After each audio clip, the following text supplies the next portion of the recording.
कि फ्रांसीसी सफ़ीर को मुल्क बदर करने की करारदाद असम्बली में मैं पेश करूँगा, और अगर किसी और ने पेश की तो मैं उसकी हिमायत का ऐलान करूँगा। एमएनए मर जाएगा लेकिन ना नहीं करेगा, क्योंकि उसके सामने उसका वोटर खड़ा हुआ है, उसने अगला इलेक्शन भी लड़ना है साल 1.5 साल के बाद। अस्सलाम वालेकुम रहमतुल्लाह। 16 फरवरी की तारीख दी गई थी हुकूमत को कि आप सफ़ीर को भेजें नहीं तो हम दोबारा आ रहे हैं। अब वो तारीख 2 महीने एक्सटेंड हो चुकी है। अब वीडियो को पूरी तरीके से गौर से सुनिएगा, कुछ जज्बाती बातें नहीं है, बड़ी लॉजिकल बातें, क्योंकि टीएलपी के बाद अगर कोई बंदा इस मामले को सबसे बेहतर तरीके से समझता है तो वो मैं समझता हूँ, क्योंकि 2 मरतबा मैं इस मुज़ाकरात के फ़ेज़ से और धरनों के फ़ेज़ से ज़ाती तौर पे गुज़र चुका हूँ। और इन्हीं मामलों में एक 2017-18 के दौर में, 2018 में जब हॉलैंड में गुस्ताखाना खाके शाये हुए थे, तो उस वक़्त हम लोग निकले थे, इमरान खान हल्फ उठा रहा था और हम लोग निकले, रेड जोन में घुसे, और पहली करारदाद हमारे वहाँ बाहर धरने के दौरान जब असम्बली में पहली करारदाद पेश हुई तो वह हॉलैंड में गुस्ताखाना खाकों को के मजम्मत की करारदाद पेश हुई। मामला इंटरनेशनलाइज हो गया और हम लोग वहाँ से मुज़ाकरात करके उठे, गए थे कि जी आप सफ़ीर को भिजवाएं। अब ज़ाहिर है कुछ आपको नेगोशिएट करना होता है, कुछ गवर्नमेंट को करना होता है, और हम इस मामले पे उठे कि गवर्नमेंट इस मामले को OIC और UN में उठाएगी। वो हमें कामयाबी मिली, OIC में भी उठा, UN में भी उठा। जो पाकिस्तान एक गरीब मुल्क है, जो कर सकता था वो उसने किया। कि दूसरा एहतजाज जो हम लोगों ने किया वो फ्रांसीसी सफ़ीर को मुल्क बदर करने के लिए इस 12 रबीउल अव्वल को TLP के एहतजाज से 3 हफ्ते पहले हम लोगों ने एहतजाज किया, धरना दिया। और उस वक़्त क्या हुआ कि हम पे शेलिंग हुई। शेलिंग होने के बाद मामला मीडिया पे उठा, इंटरनेशनल मीडिया हमने कॉल ऑन किया हुआ था, और इंटरनेशनलाइज हुआ मामला, अल जज़ीरा पे चला, BBC पे चला, उसके अलावा मतलब दुनिया के तकरीबन हर इंटरनेशनल मीडिया पे चला। और जो हमारे तरफ से ज़िम्मेदारी आयद थी वो ये थी कि आपने इस मामले को दुनिया के सामने ये रखना है कि पाकिस्तानी कौम मुर्दा ज़मीर कौम नहीं है, या मुसलमान मुर्दा नहीं हो गया कि अपने नबी अलैहिस्सलाम के मामले में वो बिल्कुल ही खामोश बैठ जाए।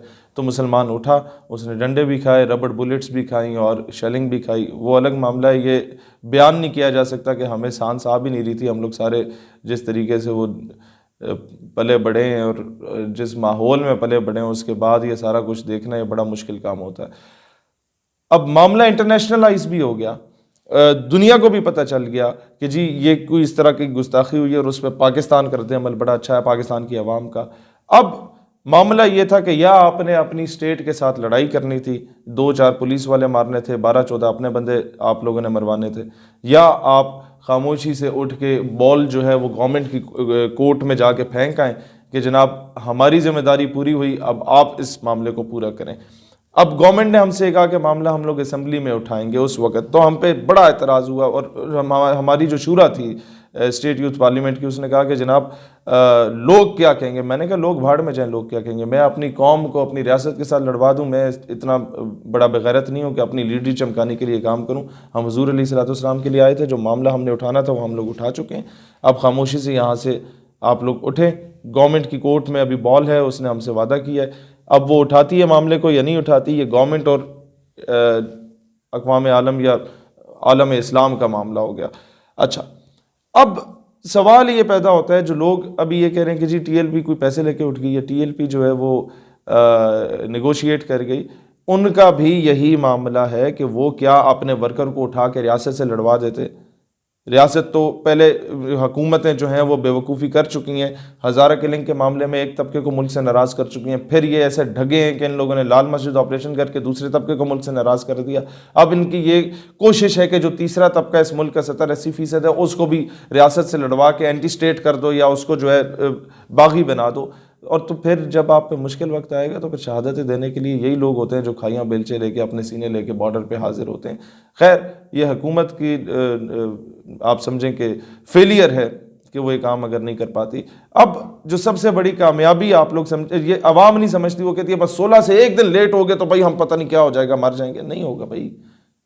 आप मुझे ये बताएं ना, अगर ये मामला इतना आसान होता तो हम लोग जो उठे थे या TLP जो उठी थी, हम लोग से पहले ये बाकी सारी मजहबी जमातें इस्लाम के जो ठेकेदार बने फिर रहे हैं, या बाकी जितने भी सियासी लोग जो रियासत मदीना के नारे राग अलाप रहे हैं, वो लोग उठ चुके होते और सफ़ीर को भिजवा चुके होते।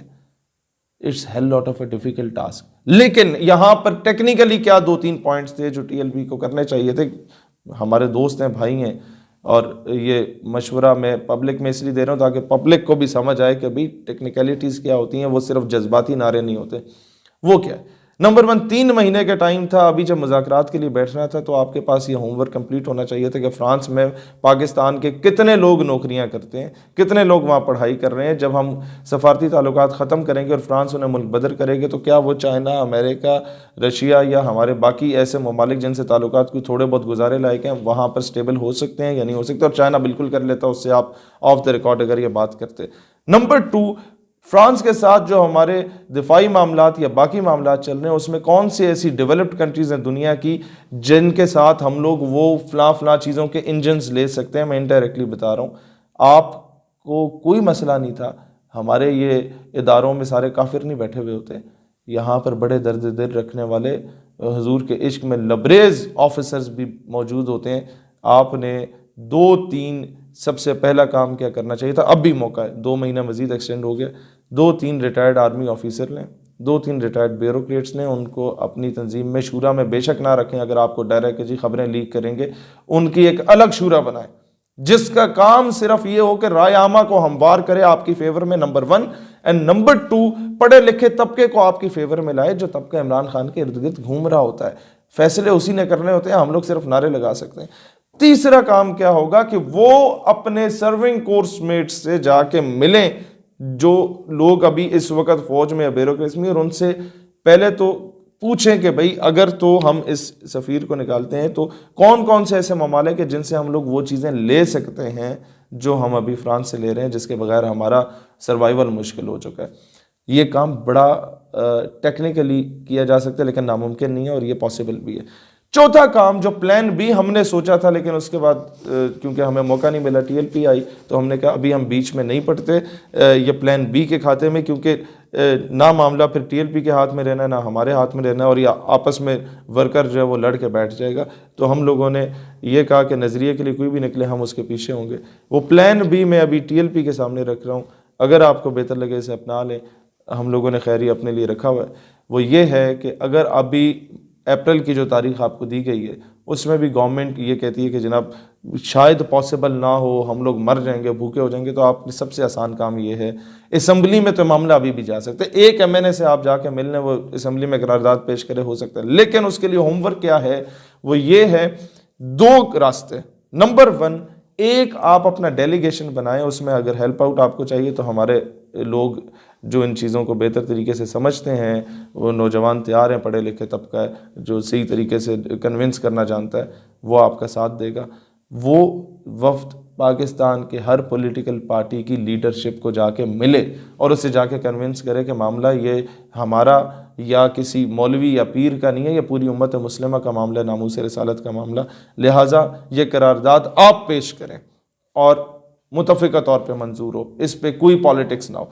एंड नंबर 2 ये है कि आप एक जुम्मे का दिन रखें जिसमें आप ऐलान करें कि इस जुम्मे को, जुम्मे की नमाज के बाद हर बंदा अपनी मस्जिद का जुलूस लेके अपने एमएनए के घर के बाहर जाएगा और वहां जाके एहतजाज करेगा। इस पर ना कोई पर्चा होगा, ना कोई फोर्थ शेड्यूल होगा, ना कोई और मामला होगा। अपने हल्के की आवाम अपने ही एमएनए के पास जा रही है, हर पार्टी का वर्कर अपने एमएनए के पास जा रहा है और स्टाम्प पेपर लेके जा रहा है जिस पे वो ये लिखा होगा कि फ्रांसीसी सफीर को मुल्क बदर करने की करारदाद असम्बली में मैं पेश करूंगा, और अगर किसी और ने पेश की तो मैं उसकी हिमायत का ऐलान करूंगा। एमएनए मर जाएगा लेकिन ना नहीं करेगा क्योंकि उसके सामने उसका वोटर खड़ा हुआ है, उसने अगला इलेक्शन भी लड़ना है 1.5 साल के बाद। तो इस तरीके से आप 350 में से 150-200 एमएनएस के सिग्नेचर्स यूं ले सकते हैं और बाकी जो 100-150 बंदे हैं वो उन एमएनएस को आप कन्विंस कर सकते हैं, और बाकी जब हवा क्रिएट होगी तो हर बंदे ने आपका साथ देना है। अदरवाइज जो रूलिंग पार्टी है वो तो कभी ये काम नहीं करेगी क्योंकि उसने इंटरनेशनल सतह पे अपने आप को महदूद नहीं करना, और ऑपोजिशन पार्टी इसलिए ये काम नहीं करेंगी पीपल्स पार्टी और पीएमएलएन क्योंकि उन्होंने अगली गवर्नमेंट में आना है। उन्हें अमेरिका अपने बूट पॉलिश करने का 5 साल का मौका नहीं फराम करेगा अगर वो इस तरह की करारदाद पेश कर लेते हैं। उसके लिए आपको एमएनएस को डायरेक्ट अप्रोच करना होगा अवाम के जरिए और लीडरशिप को अपनी शूरा के जरिए। तो इस तरीके से ये काम बड़े आराम से और बड़े स्मूथली प्रैक्टिकली इम्प्लीमेंट हो सकता है। और फिर मैं आवाम से कहता हूँ कि आप लोग, कई इस तरह के लोग हैं जो कहते हैं जी हम लोग तहरीक छोड़ रहे हैं, ये इस तरह का मामला है। मैं उनसे भी कहता हूँ कि मैं तहरीक का खैर ख्वाह ज़रूर हूँ, मेंबर नहीं हूँ, लेकिन एक बात मैं हमेशा कहता हूँ कि तहरीक उन तमाम जमातों से लाख गुना बेहतर है, उन बड़े बड़े गदी नशीनों और मौलवियों से लाख गुना बेहतर है जो झुग्गियों में घुस के बैठे हुए हैं। कम से कम ये मैदान में निकले तो हैं, कम से कम इन लोगों ने मामला इंटरनेशनलाइज तो किया है। तो कोई भी बंदा इस तरह का काम करता है किसी भी मकतब फ़िक्र का, अगर उसका साथ नहीं दे सकते तो उसकी राह में रुकावट ना बना करो। पाकिस्तान हमेशा